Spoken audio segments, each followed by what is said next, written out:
and you've stored it and you've organized it with your taxonomies, what in the world am I supposed to do with the front end? I don't see it showing up anywhere, which is this is something that other content management, well, I know Drupal does do. It does give you default views. It does automatically build the content, a view of the content for you.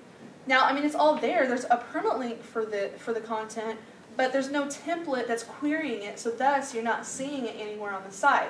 Because most templates, unless they're built for post types, a certain post type, are only going to be querying blog posts and pages.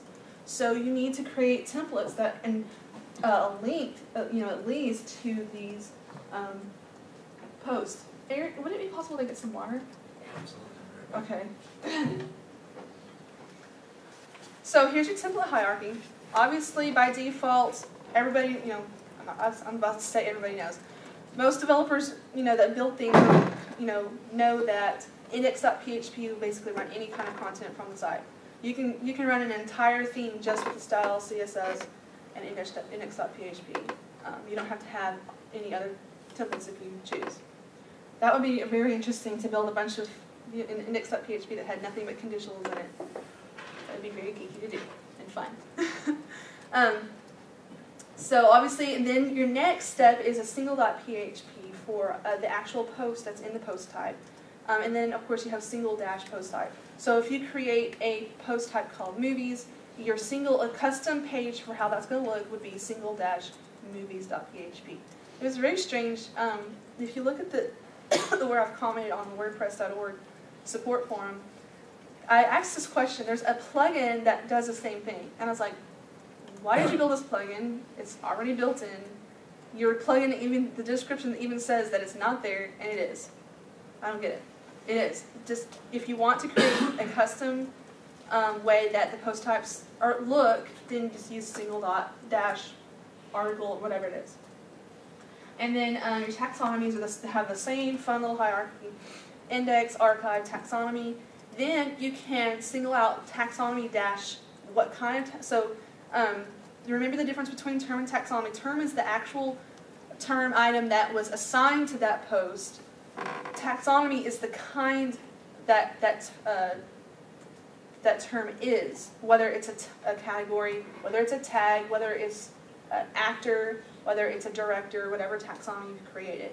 And then you can get very specific on exactly how the archive page for the, let's pick an actor, Brad Pitt. So you have taxonomy-actor-Brad Pitt.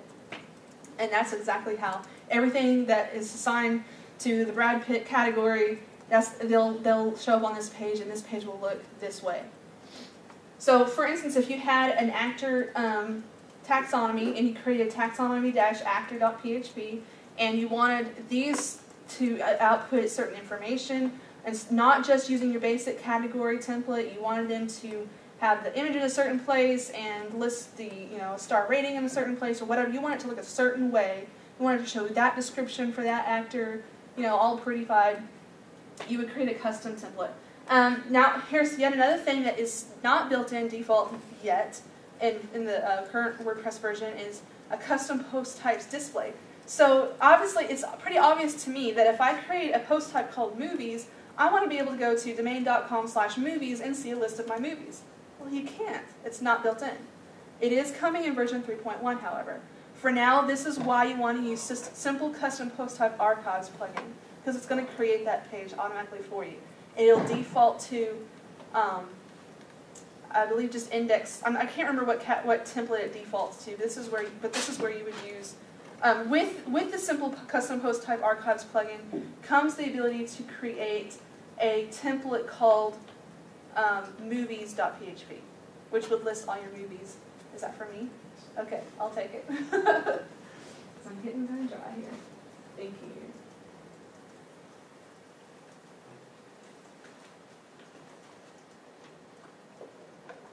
Okay, that's much better. Okay, so now that we've talked about templates, how does a template even look? I mean, can we do anything besides just use the way, the default output? How do I even freaking get a list of the post types on my blog? Great that I can list an archive page. What if I want to output, a slideshow at the top that's using only the post types I put in whatever section, this post type. So here's your basic loop. You're going to use WP_query. Don't use query post. That's unless you want to use your current loop. You're going to tell it. You have to tell it what post type you want. I'm pretty sure even if you say I want even if you say I want all posts that are in the actors taxonomy, I'm pretty sure you still have to say it and make sure it's the post type movies. Query your post type movies. And then all of your same functionality that you have with query posts is here. So the number of posts that are going to show up, the date, year, anything that you want to do to customize this loop as much as you want is going to show up in the is usable in this function. Excuse me, I'm sorry. Okay, then you're going to get your loop. You're going to start your loop. You're going to do whatever you're going to do with the information. Then you can also add custom taxonomies into the loop. So, for instance, when I was creating the Flower Mag site and I wanted to create a custom page that output the articles from the current season and the current section, I just added those into the taxonomies. So for now, you can't say, this last example says, post type movies and actor equals Joaquin Phoenix and director equals M. Night Shyamalan. Excuse me. You can't do that right now unless you're using that multiple taxonomies, multiple taxonomy queries plugin. But you will be able to do that in 3.1. It will work. For now, WordPress just decides which one's more important for you, and it just chooses one to use. But you will be able to do that in the next version. Thank goodness. Which is like the 15th or something, right? For 3.1. I have not heard a date. So I think after the big Wins 3.0 coming out thing, they stopped giving a date. It's hard to set dates because everybody was pitching such big fits about it. Okay, and then also you're going to need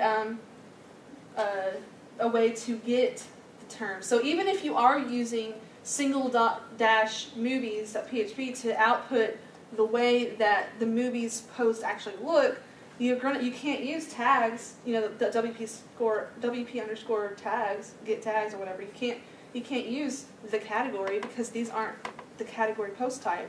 This is your own custom post type. So you have to use just the generic function, which has been there for a while, the generic function which is get terms. And then you can say what term you want the actors, and then how you want the order of them. Again, this is everything that you could want to customize, how their output is here. This is actually pretty cool because if you, for instance, this is going to create an array, and then you can do anything you want to with the array. So if you only want to grab out just the name, like not even a link. I did this on the Flower Mag site when I created the authors and the authors and the photographers. I didn't want to create a page for those people, and I wasn't really doing it for organizational purposes. I was really doing it for the client. So all I had to do was go through and click on which author and which photographer was, and without them having to type that out. So I didn't need a link. I didn't want to wrap a link around it. All I did was create an array. I said get terms that are authors and only output the author name. And so this terms array is going to be, you're going to have to have some PHP skill here. But there's some great articles out there. Copy, paste, change up your taxonomy name. You're good to go. And then of course there's get the term list, which is kind of like the category, how the category works now, or the tags, where it automatically outputs the everything that's assigned to that post. Other functions that I really honestly don't know how a lot of these work. It's a bit deeper than I've had opportunity to go into so far, but they're available.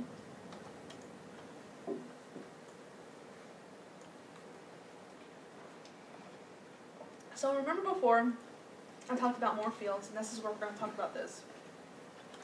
There's other ways beyond being able to create, customize your content by assigning it, putting it, organizing it in a custom content type. You should be able to also add custom information. Well, we're all, raise your hand, familiar with custom fields, right? That's a given. So in WordCamp Birmingham in 2009, Matt Mullenweg was our guest keynote, and all the rage was Flutter. Flutter and pods, and we were all excited that we could create, it was a custom UI for editing our content.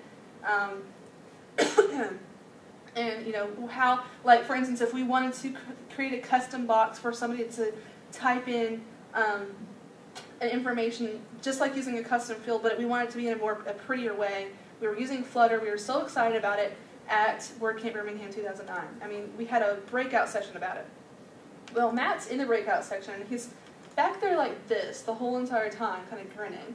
And we're all just abuzz about how excited we are. He's like, and then this is when he's just dogging us and you should be using heckling. You should be using post table. You can't be doing this. You can't be building your custom tables, and you got to be using custom taxonomies. And we're like, what are you talking about? We don't know how to do any of that. It's too hard. The custom taxonomies was there, but custom post types were not. And we're like, what do you don't make any sense. Whatever. So as he's leaving, he shakes my hand and he says, I really like what you're doing. I just don't like the way you're doing it. I really wish he was doing it in a better way. So I'm going to make it better. And he did. Within a few weeks, we got the announcement that WordPress 3.0 would have, or 2.9 and 3.0, we're going to begin the revolution of custom post types. And I went upstairs where everybody was, and I told him what he had just said to me, and the room was like, yeah, we're all cheering that Matt Mullenweg was going to fix our custom content type problems. He probably didn't program any of it himself, but he got the ball rolling. So, no more Flutter. I really love Flutter. Has anybody here used Flutter? Okay, Flutter is really buggy. Don't use it. Don't use it. Don't even look up what it is. It's not even supported anymore. The guy that developed it doesn't even do WordPress development anymore. He says everything's Ruby on Rails. Don't even mess with Flutter.